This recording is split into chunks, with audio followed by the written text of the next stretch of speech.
Hey guys, and welcome back to this channel. In this video, I'll be showing you guys how you can earn more candies in Draws to Impress to purchase like Halloween items that you may have not purchased before using the candy like tokens, I guess.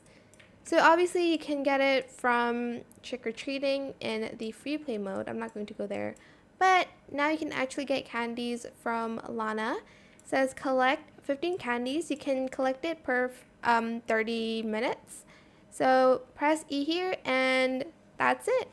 I hope it was helpful for you guys. It is like going to end soon, so make sure you do the tasks now. You do the like trick-or-treating, apple bobbing, and you collect from Lana as well. You can collect from any server, private, master, regular server, etc. Free play.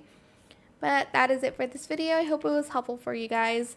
Don't forget to like, comment, share, and also subscribe to this channel if you haven't done that already. If you have any more questions about this video, just leave it in the comment section down below. Oh, I will try my best to answer them all for you guys. And if you find this video helpful, please click the thanks button as well. That is it. Thank you so much for watching. Bye.